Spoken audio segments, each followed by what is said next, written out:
All right, so we have x is less than 9 as our solution to that. So we're going to graph that on a number line. So draw yourself a little number line. Put the 9 in the middle, 10, 11 to the right, 8, 7 to the left. Above the 9 is going a what? Open circle.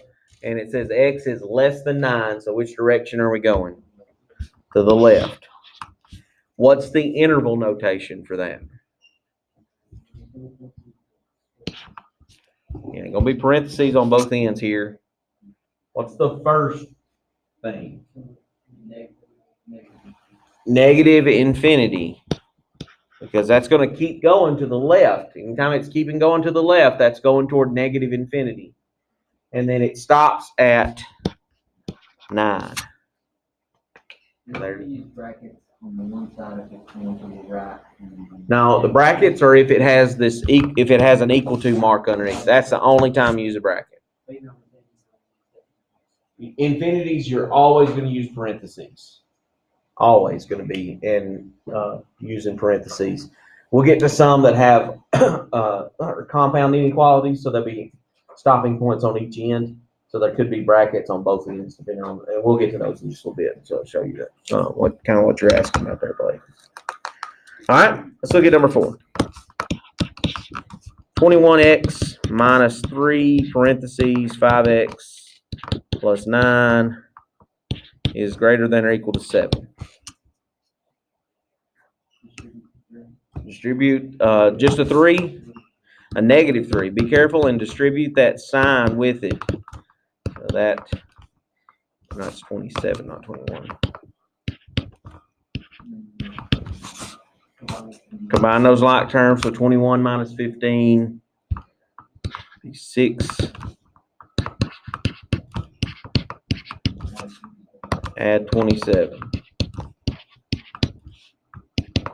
That's 6x greater than or equal to 34. Divide by 6. Doesn't go evenly. So we're going to reduce that fraction. So what goes into 34 that also goes into 6? 2. So I'm going to make that 17 over 3. I'm going to draw my number. I'm just going to go up here to the right so I don't have to scroll. So when I put that fraction in there, the way I want you to do your number lines when you got a fraction in the answer is just change the numerator. So to go to the right, make it 18 over 3 and 19 over 3. And to the left would be 16 over 3 and 15 over 3. Yeah. Built-in circle going to the right. So what's the interval?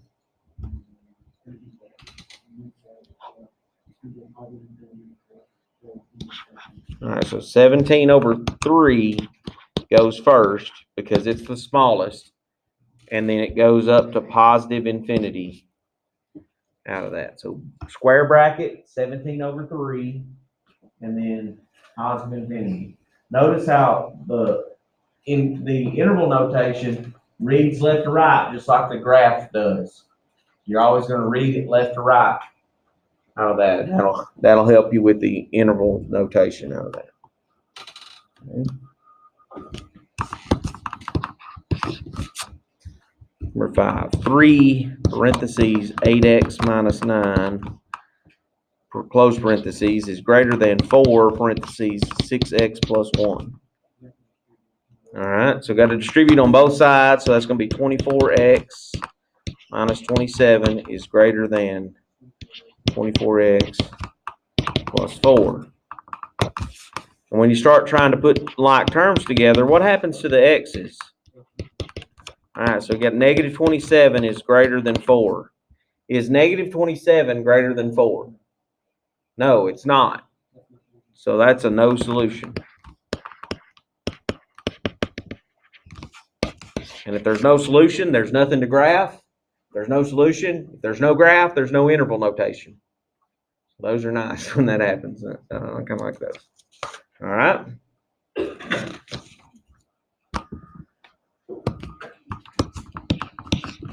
11x minus 4 is less than or equal to 6x minus parentheses 3x minus 5x. Okay, yeah, there's a negative 1 right there, and we want to distribute that first. That's a good idea. So 6x minus 3 plus 5x. Yeah, we could combine like terms. That right-hand side's got some like terms on it already, so I'm just going to put those together and get 11x minus 3. And then when I combine like terms then and move all the x's, they cancel out, and I get negative 4 is less than or equal to negative 3. Is negative 4 less than or equal to negative 3? If you owe me $3 and then you borrow another $1, how much money do you have? You've got, or how much money do you owe? You owe more, right? You owe negative, you got negative money, right? So negative 4 is less than negative 3. Owing somebody $4 is deeper in the hole than owing somebody $3. So that negative 4 is less than negative 3. This is true. Because this is true, it's going to be all real numbers. The graph, because it has answers, the graph, it really doesn't matter what numbers I put on here. If I put 1, 2, 3, 4, 5, it doesn't matter. The graph is all of those numbers. There's really not a dot to put because you don't have a single answer that you start with. It's every number in the world. So what would be the interval notation for every number? Negative infinity to positive infinity. All real numbers. The graph has everything covered up. And then the interval notation for that is negative infinity to positive infinity. Another way of writing all real numbers, you may see this at some point, is x is an element of the real number system. Remember our when we were classifying those numbers back at the beginning, the R, the real number system. This little symbol here is the Greek letter epsilon. It just means the answers are part of the real numbers. That's all that means. And so that's another way of notation wise to see that. All real numbers means the same thing. Negative infinity to positive infinity means the same thing. All of those things are all the same answer. Okay. All right. So that's regular inequalities. Let's do some compound inequalities.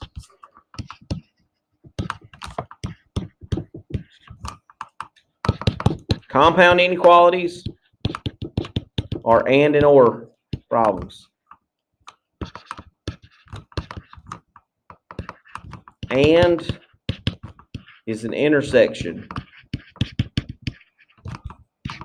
Things overlap in an intersection. Up here in town, Highway 22 and Highway 64 overlap in the intersection that the red light is in. That's what an intersection is. It's the overlap of two different roads.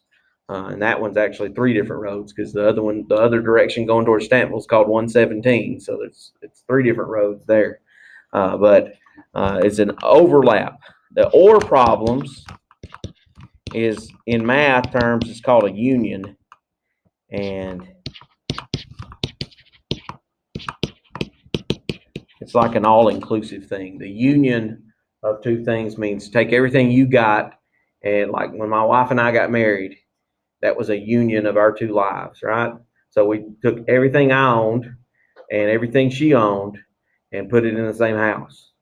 Everything's included there. She had a lot more stuff than me. Or let's just say some of my stuff got thrown away. Guys, it's okay. It's okay. No big deal. I'm not harboring any feelings about some of that stuff 13 years later. It's okay. All right, let's look at a couple of compound inequalities. So let's do this one. 3x plus 4 is less than or equal to 10, or 5x is greater than 45. So Or problems are going to have the word or written in them every time. That's just the way they work. They don't have a shortcut to note or problem. So or problem is going to have the word or in there. And all it is just two inequalities at the same time. So you solve each one of them. Get the answers. So I'm going to solve this one. 3x is less than or equal to 6 divided by 3. X is less than or equal to 2, or, and then I'm going to solve the other one. X is greater than 9. Now, the end of the thing is to graph both of those. Since it's a compound inequality, we're going to graph both of them on the same number line. So I'm just going to draw the number line here, and I just got to make it big enough that 2 is going to be on there and 9 and a couple of numbers to each end of those.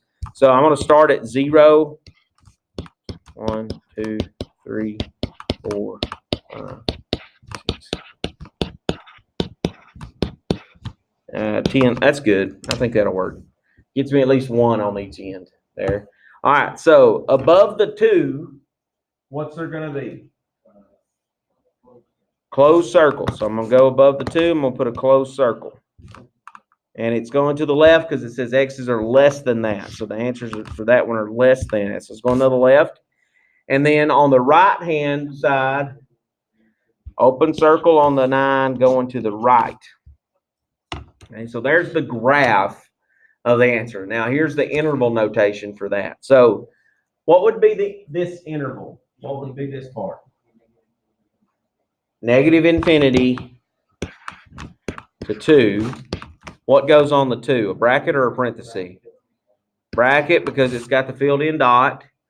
And then what would be this other interval over here? Pardon the interruption. Students, Darla Ritter's bus will run on time this afternoon. All right. So you need to go out and get on her bus as usual when school dismisses. Darla Ritter's bus will run the regular route this afternoon. Here's how you join those two together. You put a U in the middle. And really, that's it. That stands for union. It's set notation for union. Okay, so you're joining these two pieces together. So you get this interval, write it down. Get this interval, write it down. Put a U between them. That's all you got to do. Really is a pretty easy idea out of that. Or problems, I won't say all of the time, but the really vast majority of the time, the graphs are going to go opposite directions. It doesn't happen every single time, but most of the time, and I think all the ones on your practice today for sure, they're going opposite directions if it's an or problem. Okay, or problems go in opposite directions. They are a union, so that means take both intervals and write both of them down. Okay, let's do an and problem.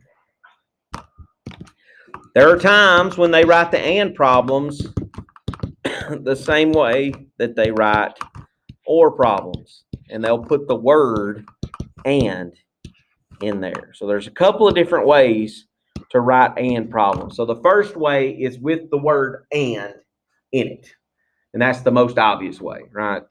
Now, all it is the same thing as we did with the or problems. We're going to solve each one individually and get those answers. So we're going to solve the first one.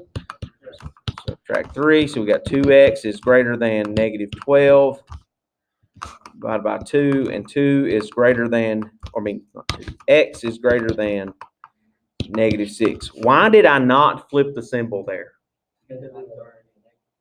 Not that it was already a negative, but what did I divide by? Positive 2. The only time I flip the symbol is if what I divide by or multiply by is a negative. It doesn't matter what the other number over here is. It's what the number beside the variable is. Okay? And then solve the other one. So add 2. It's going to be 32. 8x is less than 32, so that'd be divided by 8. X is less than 4. Okay. Now, we're going to graph those two on the number line. Okay, so I got to go from negative 6 all the way up to 4. So I'm going to go negative 8, negative 7, negative 6,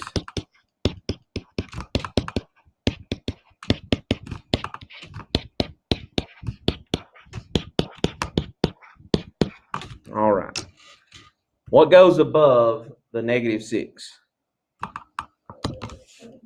Open circle, good. And what direction is it going to go in? To the right. Greater than goes that way. Now I'm going to graph the other one. What goes above the 4? Open circle, and it's going which direction? To the left. Now, remember what we wrote down over here, up here at the big top when we started talking about that the and problems were an intersection. It's the overlapping that's happening. So we see on that number line, we've got an overlap of the blue line and the red line together. So the answers are where it's overlapping. So where is it overlapping at? Starting here, all the way up to 4, right? So my interval would be parentheses -6 because of the open circle there. If it were filled in circle, we'd have a bracket, but it's open. And then on the over here, we've got an open circle on the 4. And that would be our interval for that one. Okay. So if it writes it with an word and in the middle, just work 2 separate ones, graph both of them, overlap. That's the answers where they overlap. The other way that they do and problems, I think, is easier. Some people think it's a little more complicated. I think it's easier because it's less work. Sometimes they will write and problems in a sandwich kind of way. That's the way I've always thought of these since I was in high school. Like, that's a sandwich.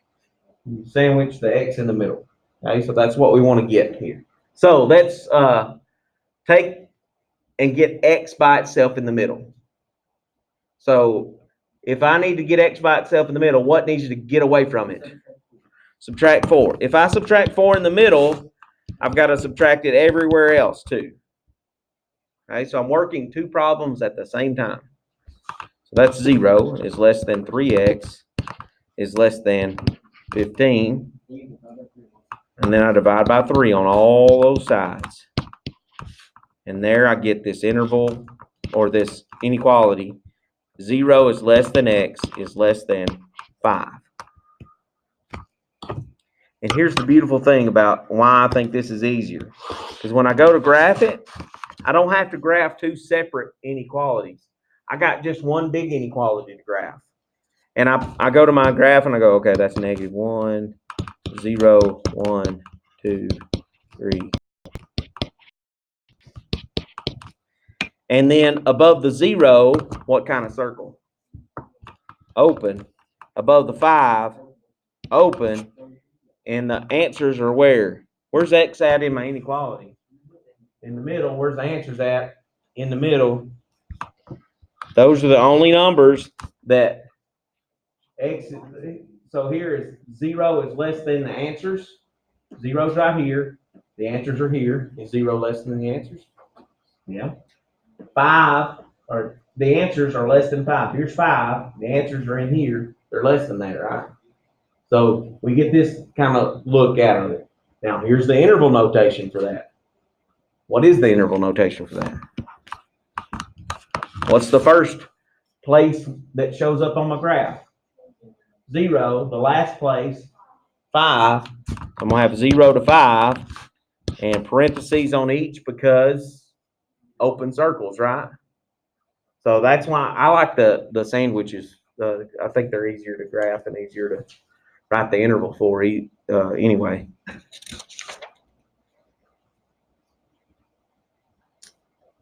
Any questions about inequalities? You've done these before. This is nothing new. Yeah.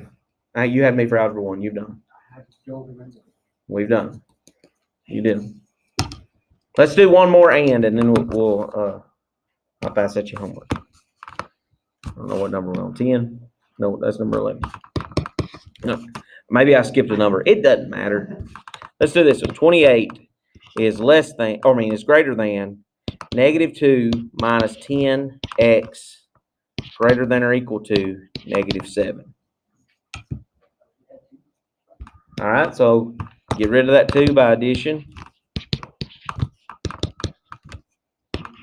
30 greater than negative 10x greater than or equal to negative 5. Divided by negative 10. Uh-oh.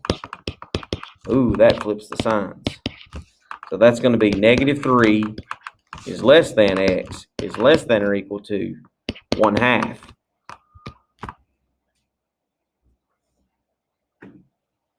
Is that in the right order? Is the smallest number on the left? Negative 3 is less than 1/2. That's true. Okay, so we're ready to do our graph then.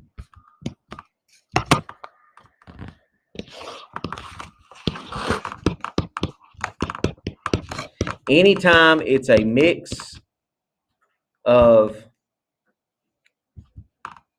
fractions and integers, I always just do integers and then estimate where the fraction is. That usually works out fine. All right, so above the 3, what's going there? Open circle. And then 1/2. Where is 1/2? Between 0 and 1, halfway, right? And it's going to be a closed circle there. Where are the answers? In the middle, right? This says negative 3 is smaller than the answers. This says the answers are smaller than or equal to 1/2. So that would be that area in the middle there. What's the interval for this? Negative 3. All right, what goes on the outsides? Parentheses on the left, bracket on the right.